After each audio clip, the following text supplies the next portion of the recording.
Hey guys, welcome back to the channel. In this video, I want to give you an update on ZNOG in regards to technical analysis. As you know, I do weekly, or try to at least do weekly technical analysis videos on this particular company and stock, as long as we have updates on the technical side of things. So we're going to go ahead and take a look at that today.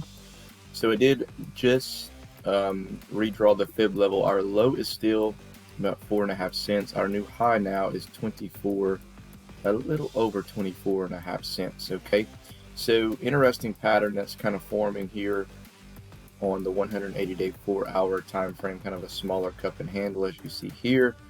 It didn't fully hit to about 14.5 cents, but got pretty close. So we came down, kind of found some support, pushed back up, and we hit as high as about 12 cents. Okay, so now the big test comes this upcoming week, with us now being in a bearish pattern, which crossed over from green to red now on the MACD indicator. Your RSI is roughly at about fair value, so I can see maybe the stock going down a little bit more here.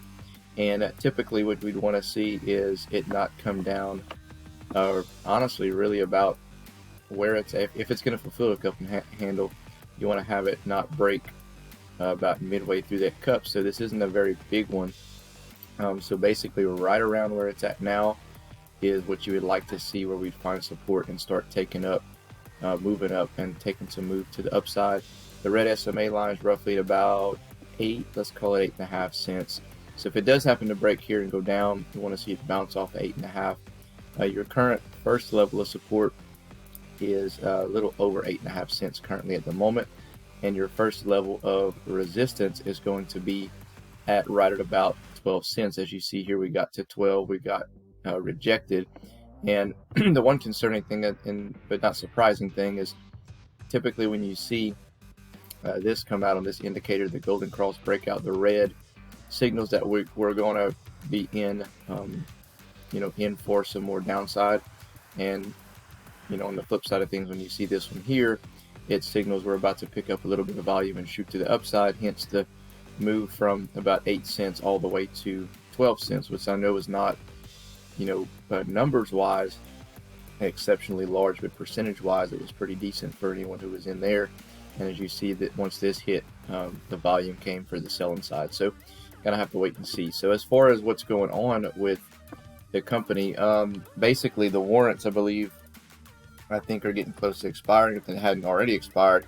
And I want to say that the DSP program that they had going on, I think that ended as well this past week. And in my opinion, just the overall vibe of the market and people who follow the company that you see in regards to their direct purchase program, I kind of feel like they're going to extend that out to the public, because I really don't feel that they raised as much money as they thought they would. That's just my personal opinion. I could be completely wrong, but I kind of have a feeling that come Monday, Tuesday, Wednesday, that they're going to come out and say, hey, we're extending it out until the end of May, and keep blowing up your emails, which I'm sure you've gotten, like I have, asking you to donate directly to them, to that direct purchase program, and things of that nature. So as far as the license extension, they're still silent on that, as I'm sure you know, and that would be the next, in my opinion, the next thing to make it move to the upside and break through that 12, maybe 14 or 15 cent mark, and as well as some type of detailed explanation of what their plans are moving forward for re-entering the MJ1. That should start some type of momentum. If it doesn't start that, if that doesn't start a full upwell momentum move to the upside, if it can at least start making it slowly move, then as we get closer to the annual shareholder meeting, that might actually make it continue to move up as well, just based off of speculation, which is typically what this stock moves off of anyway. If you remember last year's annual shareholder meeting, the stock went crazy and just continued to rise and rise and rise and rise in anticipation of the shareholder meeting, because everyone thought they were going to come out and announce that they have struck oil and go over all the big details. And as soon as the meeting started, John Brown came out and crashed the stock all over again.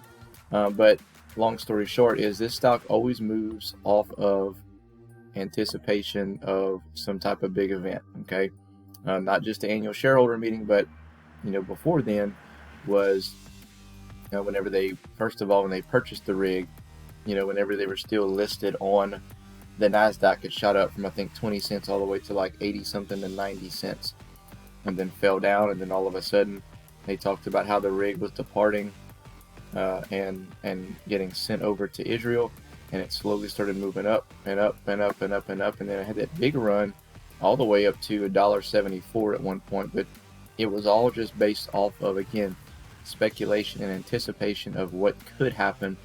I would love to see what would happen if they came out and had actual legit news. This thing would probably go crazy. But other than that, we got to just kind of go off of what it's done in the past. So the RSI, which if you look here where my cursor's at, this kind of gives you more of a visual of the cup here. And then now we're right where we need to be if we're going to be and fulfill the cup and handle pattern. Basically, if this is going to fulfill its cup and handle pattern, it's going to bounce off of where it's at and move to the upside, maybe break past 12 cents sometime next week, or 12.5 cents, and maybe retest the 15-cent mark. But again, there has to be some type of reason for it to do that, in my opinion. And it could be, any type of small speculation. If they come out and say that they're extending the direct purchase program, I think the stock falls down, and I think we could even break below that 8.5 cent mark. So that's something to kind of keep an eye on. So as far as for me, plans with me, buying anymore, I haven't bought any in a long time, and I don't plan on buying anymore for the foreseeable future, unless some type of detailed information comes out and gives me a reason on why the stock might come up, and kind of go from there. So plans, what I'm doing, I've started kind of testing the waters out with options, done a lot of research on them and started playing around with them. And if you watched the weekly stock pick video last week, I talked about Amazon option, and I did take profit on Amazon and got a 46% return on my Amazon option. So off to a good start on that. So looking to target maybe another one this week, and I'll let you know on my weekly stock pick video. So that's all I got for you in this video, guys. Let me know your comments below. Other than that, we will catch you in the next one.